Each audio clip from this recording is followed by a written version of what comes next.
Bismillahirrahmanirrahim. Kemudian yang kedua, durhaka kepada suami.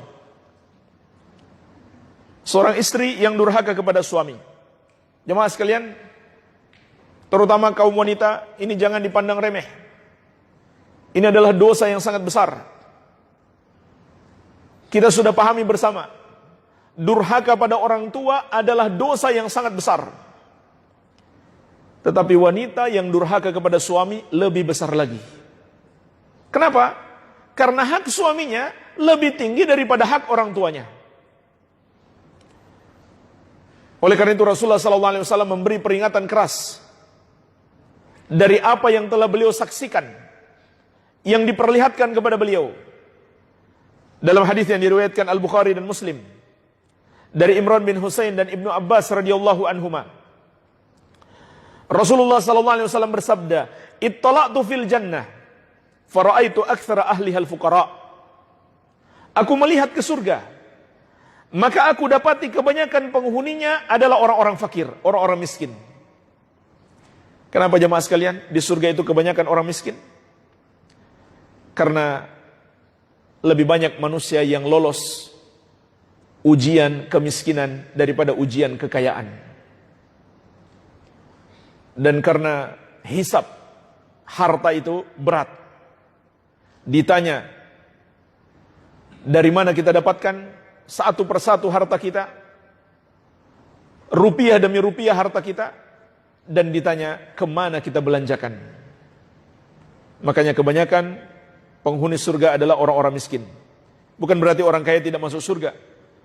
Abu Bakar As-Siddiq orang yang kaya raya, dan surga beliau adalah surga yang paling tinggi dari seluruh umat Nabi Muhammad SAW, karena hartanya dia gunakan untuk taat kepada Allah. Utsman bin Affan juga kaya raya, Abdurrahman bin Auf juga kaya raya, tapi lebih sedikit orang kaya itu masuk surga. Wattala'tu finnar, fara'aitu aktsara ahlihan nisa.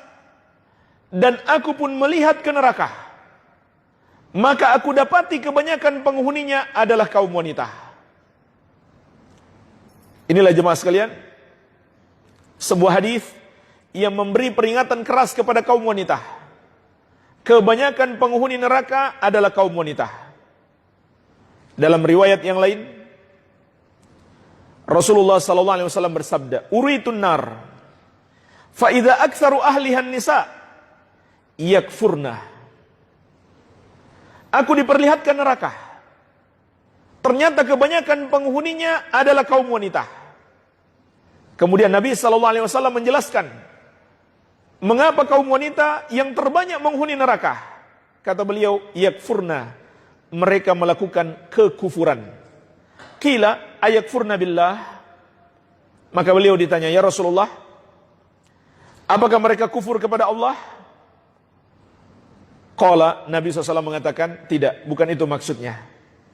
Yakfurnal ashir, tetapi mereka kufur kepada suami, yaitu berbuat durhaka kepada suami. Wa yakfurnal ihsan, dan kufur terhadap kebaikan suami, yaitu melupakan kebaikan suami.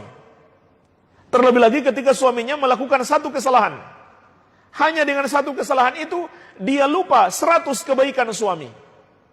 Kata Nabi SAW, "Lau ahsanta ila ihdahunna ad-dahr, thumma ra'at minka syai'an, qalat ma ra'aitu minka khairan qat." Andaikan engkau berbuat baik kepada salah seorang istrimu itu selama setahun penuh, kemudian dia melihat satu kesalahanmu, maka dia pun berkata, aku tidak pernah melihat darimu kebaikan sedikit pun. Subhanallah.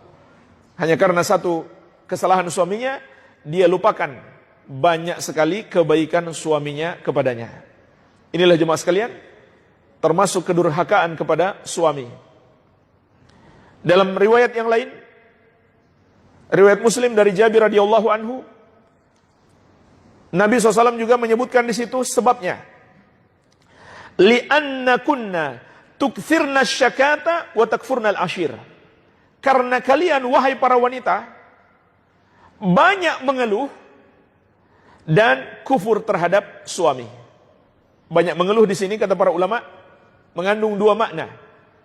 Yang pertama, selalu mengeluhkan suaminya, padahal suaminya sudah banyak berbuat baik kepadanya. Hanya karena satu dua kesalahan suami, di mana-mana dia keluhkan suaminya. Maka ini harus dihindari. Kemudian makna yang kedua, dia mengeluhkan takdir Allah yang ditetapkan atasnya. Maka ini yang menyebabkan para wanita itu banyak masuk neraka. Ya.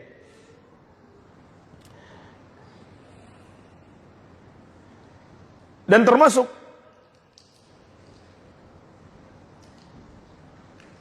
ancaman yang diingatkan oleh Rasulullah SAW untuk wanita yang durhaka kepada suami. Dan durhaka itu mencakup semua perbuatan buruk.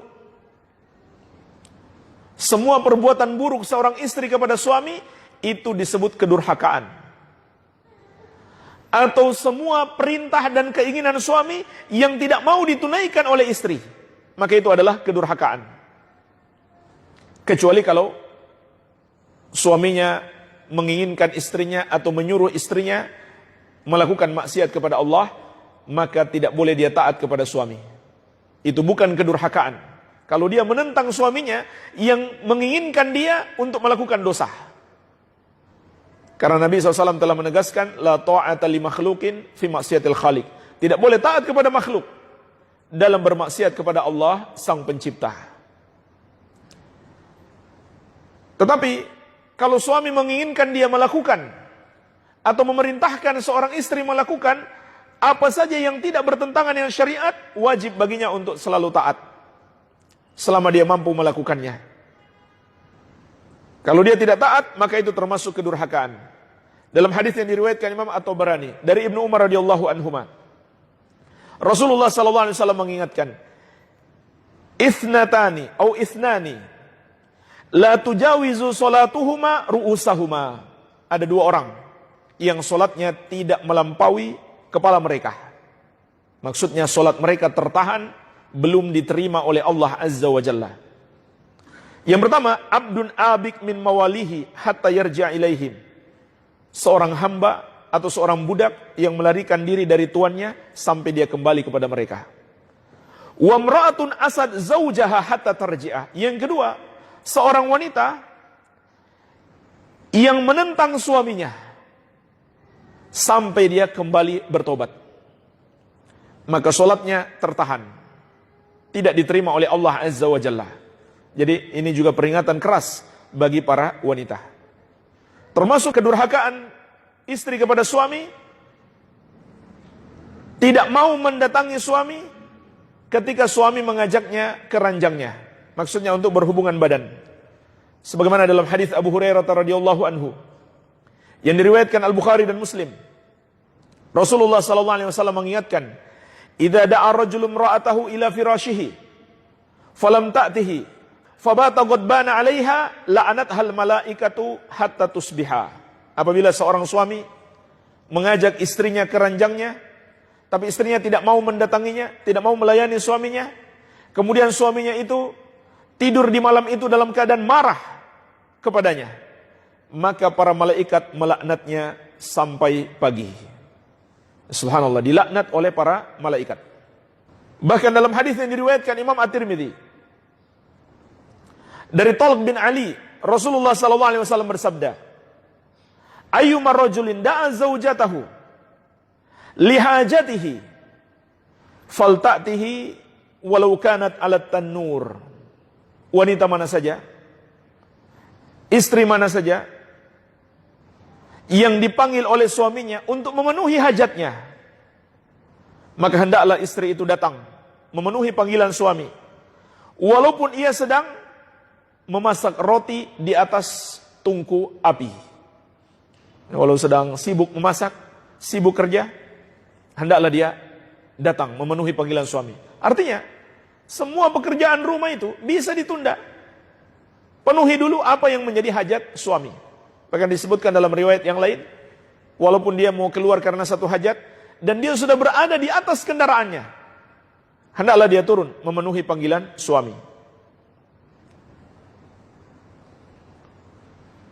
Kemudian juga dalam hadis yang diriwayatkan Imam At-Tirmidzi dari Mu'adz bin Jabal radhiyallahu anhu, Rasulullah sallallahu alaihi wasallam mengingatkan, la tu'dhi imra'atun zawjaha fid dunya. Tidaklah seorang istri menyakiti suaminya di dunia. Illa qalat zawjatuhu minal huril 'ain. Kecuali istrinya dari kalangan bidadari akan berdoa kepada Allah. Kalau dia calon penghuni surga, maka Allah sudah siapkan istrinya dari kalangan bidadari. Maka mereka berdoa kepada Allah, seraya mengatakan kepadanya, la tu'zi, jangan kamu sakiti dia. Qatalakillah, semoga Allah memerangimu. Fa inna ma huwa indaki dakhil yushiku ayyufariqaki ilaina. Sesungguhnya suamimu itu hanya sementara bersamamu, tidak lama lagi dia akan meninggalkanmu menuju kepada kami. Jadi ini doa para bidadari ketika istrinya di dunia menyakiti dia. Bahkan jemaah sekalian, untuk melakukan puasa sunnah sekalipun, seorang istri harus minta izin kepada suaminya. Karena jangan sampai suaminya punya hajat kepadanya.